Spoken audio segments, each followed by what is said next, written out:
we're a little, I guess, behind schedule.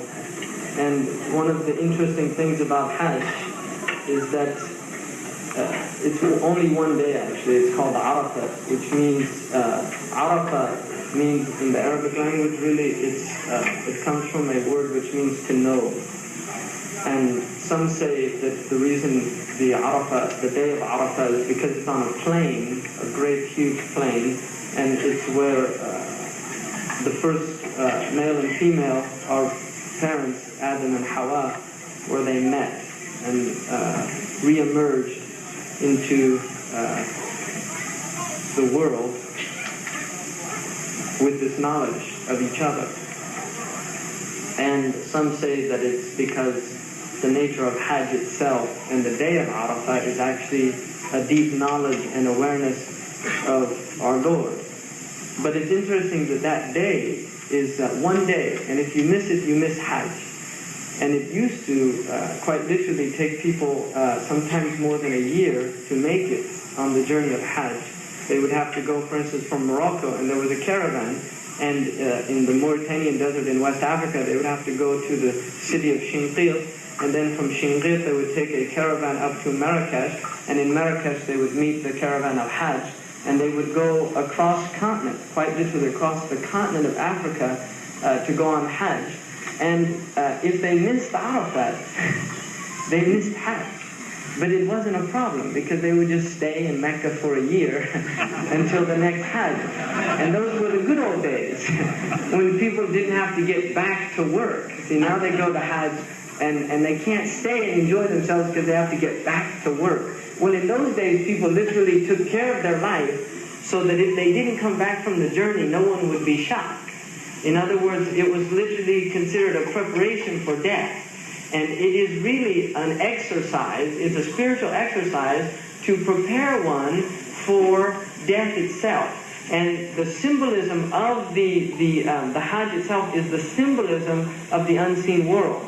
The movement, well, let me just go through first that the Quran says that God has made the house, this place in Mecca, the Bayt, which is a house, وَجَعَلْنَا الْبَيْتَ مَثَابَةً لِلنَّاسِ, that He made it a mathaba for humankind. And what mathaba means is it is a place that you return to again and again. It's a place that you return to. It's also, it comes from a root word, thaba, yathubu, which means to return to. And when the Arabs, they say, thaba ila nafsihi, it means he returned to consciousness. After being unawake or unaware, he returned to consciousness. And so part of the actual process of what's happening is a spiritual awakening that takes place. And the word in Arabic, hajj, is related to a word which means proof, hujjah. And one of the experiences of going to Mecca is to recognize the clear proof of the deen of Islam. In a sense, it's a confirmation of everything that one has believed, and it's an awakening of that belief in its deepest and most profound sense. Several things are confirmed in the Hajj itself. The first confirmation is that the house was purified for God alone, not to be associated with anything. And this is a house that was filled with idols before the Prophet Muhammad sallallahu alaihi wasallam, peace be upon him, purified it from the rijs, from the foulness of idolatry. Now, it's interesting that in modern times, and particularly in California and what's the neo-pagan movements that are taking place now in the world, is a revival and a celebration of paganism and idolatry. This is one of the signs of modern Western sophistication, is that now we can appreciate idolatry. It's no longer seen as Christianity saw it as something that was foul, but rather something to really celebrate. And there's interesting books written about idolatry that it is really, to the contrary of monotheism, which is intolerant, it's a tolerant way of life, because you accept everybody's idols. And from a Muslim point of view, it's rather sad because part of the purpose of Islam is literally to raise people out of superstition, to take them away from the superstition of their own fears and insecurities. And idolatry in all of its forms, and certainly we, although many of us in the world no longer worship idols of stone and wood and these type of things, in the Quran there are actually three types of idols mentioned. One is called a sanam, and another is called watan, and another is called timthal. These are the three types of idols that the Quran actually mentions. The first one, sanam, is something that has no use or benefit at all. It's just empty. And anything that has no benefit whatsoever is a sanam, a piece of wood that people worship, something like that. The next one, which is watan, is a conceptualization. In other words, it's an interiorization of the sanam. It's how the worshiper himself understands what he's worshiping. So in other words, the sanam is literally the object itself. But the watan is the perception of the worshiper. It's his interior understanding of this thing that he's worshiping. And therefore the watan is the internal idol. It's the idol that one carries inside. And this is irrespective of whether a person is actually worshiping some wooden thing. In other words, the ideals of human beings.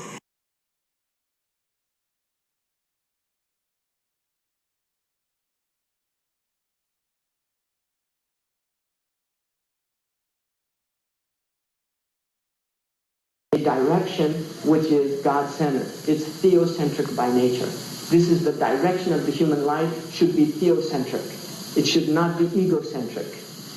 It should be theocentric. It should be based on having God as one's direction in life. And what this does is that it enables human beings to transcend the mundane, to literally rise above the worldly level and enter into the realm of both pure worship and pure service. Because ultimately worship is service. And this is why, related to the Hajj, and this is one of the beautiful aspects of this teaching, is that you will not find any act of worship that is not directly related to some social element. So in the Quran it says, in Surah Al-Hajj, which is the Surah of the pilgrimage, وَأَذِّنْ فِي النَّاسِ فِي الْحَجِّ, and proclaim to humankind that the pilgrimage, the Hajj. And then it says, يَأْتُوكَ رِجَالًا وَعَلَى كُلِّ ضَامِرٍ, they will come to you on foot and with every lean animal. They will come to you from every deep and distant wide mountain highways to perform the Hajj. And then it says, لِيَشْهَدُوا مَنَافِعَ لَهُمْ, in order to witness things that are beneficial for them. Now the traditional interpretation of this verse is that there's worldly gain in the Hajj. In other words, that people can go for tijara, they can go and literally buy and sell, and many people traditionally would take wares to the Hajj and they would carry them with them on their animal and they would sell them when they got to Hajj. So there's an idea of worldly gain as well, and this is the Islamic ideal of balancing between the worldly aspects of the human needs and the other worldly aspects. They're never separate. And so you will see always in the Islamic teaching that there's a balance between our worldly needs and our other worldly needs, that the human being is both body and soul. And in a sense, they're inseparable. And this is why there's no separation in Islam between the worldly important matters and the other worldly matters of importance. So it says that they may witness things that are benefits of them, which has to do with reward of the Hajj, of the Akhirah, but also of worldly benefits. And then, وَيَذْكُرُ اسْمَ اللَّهِ فِي أَيَّامٍ مَعْلُومَاتٍ, and to remember the name of Allah. And this is one of the important things also. يَذْكُرُ اسْمَ اللَّهِ, which is the name of Allah, which is only symbolic of the reality of Allah, which is unknowable to the human being. And so this is again in emphasizing the pure transcendent element or aspect of the human being's understanding of God, that which is beyond conceptualization. في أيام معلومات, in these known days, على ما رزقهم من بهيمة الأنعام, and to mention these names on these days over the beasts that Allah has provided for them. And this is again the worldly, the human being bringing the worldly to the place of the otherworldly and symbolically sacrificing the worldly for the otherworldly. And so human beings are encouraged on the Hajj to literally sacrifice an animal. And this sacrifice is again a sacrifice that transcends superstition. It is not about any need of God to propitiate the gods or something like this. No, it is a sacrifice that is based on the recognition of the importance of sacrificing the worldly for the otherworldly. That it is necessary. And doing that, there is benefit for human beings. And this is why immediately after that it says, فَكُلُوا مِنْهَا وَأَطْعِمُوا الْبَائِسَ الْفَقِيرَ. Eat from it yourselves. In other words, in your own sacrifices benefit for you, and feed the less fortunate.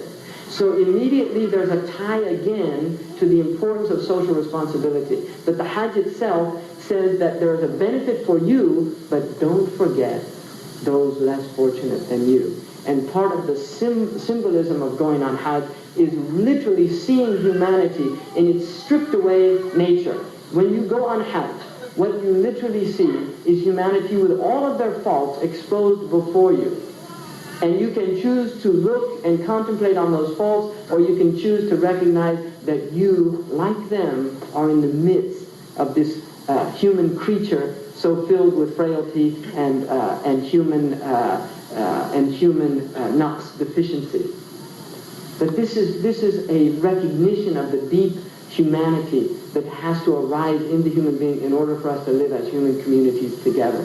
And so Hajj is literally a recognition of this bonding of human beings together. And this is why for 1400 years, the Prophet ﷺ reestablished this ancient rite, which is, we believe, Abrahamic, going back to the father of the monotheistic traditions, Abraham ﷺ, that he established the rites of the Hajj, and the Prophet ﷺ purified them and reformulated them for the last stage of human life on earth. And so the person who goes on the Hajj is literally moving to the house of God from the dunya, from this realm of the mundane to the realm of the super-mundane, of that which literally goes beyond the world, and enters into an otherworldly place. Mecca is quite literally otherworldly, and anybody who's ever entered into the haram knows exactly what I'm talking about. When you enter into the haram, you enter into a realm that is no longer part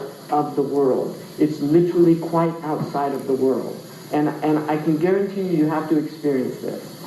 And those of you that have been blessed with this experience really understand exactly what I'm talking about. But this is like, it's what Imam al-Ghazali would call a dhawqi knowledge, a knowledge of taste.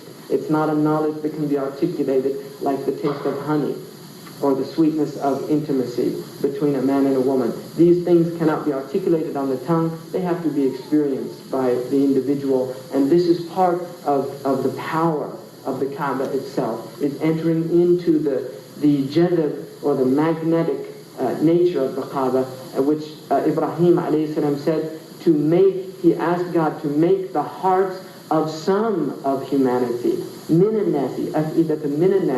some of humanity to incline toward this house, that their hearts literally incline toward it. And so each year, all over the world, people prepare to make this journey to Mecca, to the house of God. And there are people from every color, from every tongue, from the male and the female, from literally every human inhabited place on the earth. People set out. Min kulli fajin amiq. You see in the house, you see people from White Russia. You see people from the Caucasus Mountains. You see people from China. You see people from Indonesia, from Philippines, from Japan. You see people from the United States. You see people from Canada, from South America. You see people from every continent and every country in the world, represented symbolically as one humanity. And this is literally the realm that transcends nationalism. It is to see the vision of human beings like the one who sees the earth from the moon. You see, once you've seen the earth from the moon, the boundaries that men divide their worlds by suddenly dissipate and no longer have any importance or meaning. And this is part of the experience of literally going to Hajj, is recognizing that human boundaries themselves are an illusion that we set up. that God has not placed those boundaries on us. We have placed those boundaries on ourselves. That God has made us from one self, and from that self made its opposite, and from the opposites made all of humankind. And this is the recognition that takes place in the house of Allah. And so we go literally into Mecca into a state of ihram. And the state of ihram is to enter into a state of sanctity. It comes from the word haram or haram, which means sanctity, to be in an inviolable state. And the human being enters into his birthright, which is inviolability. That the nafs itself is inviolable. And yet outside of Mecca, the nature of human beings is that they violate the dignity and the sanctity of the self. In Mecca, this is absolutely prohibited. And this is why it says in the Quran that God has made it a place of aman, amna, which means security. Sawa'an fi al-akif wal-bad. Everyone is equal in this place. The one coming from the far place and the one who lives there himself. And so even the Meccan is the same as the one who's distant. In other words, the one who is native to that city has no more right to that city than the one coming from the most distant place. And this is literally to break down the diseases of provincialism, of tribalism, of nationalism. That we have to transcend these things that are divisive, these things that literally create this antagonism between human beings. And we enter into a realm that is literally a recognition of our common bond as human beings, of our common humanity. And so we enter into this place saying, Labbaik Allahumma Labbaik. And this means, at your service, I'm answering the call. I am answering the call. That this is a call. وَلِلَّهِ عَلَى النَّاسِ حِجُّ الْبَيْتِ لِمَنْ اسْتَطَعَ إِلَيْهِ سَبِيلًا. That God has a right upon humankind that they make a pilgrimage to his house. And this is an invitation. It's literally a da'wah. It's a da'wah, which means an invitation. It is God's invitation to his house, to all of humankind. And it's an open invitation to anyone who wants to enter into that house. This is an open invitation from the creator of the heavens and the earth to human society. Enter into my house. Udkhuluha bisalamin aminin. Enter in peace, in a state of tranquility and security. And if we choose to accept that call, then we enter into what's called a state of Islam or submission to God, which should not be in any way, for those of you who are not Muslim, should not be in any way associated with the state religions of the so-called Muslim world. When I say Islam, I'm not talking in any way about the religion of the Constitution of Egypt, or the religion of the Constitution of Saudi Arabia, or the religion of the Constitution of Indonesia, or wherever. That is not the Islam I'm talking about. That's another Islam. Just unfortunately has the same name, and people get them confused. Right? So, and unfortunately there's a lot of people that call themselves Muslims also that have the same name as these other people, and people get them confused as well. So this is the unfortunate nature of the equivocality of language.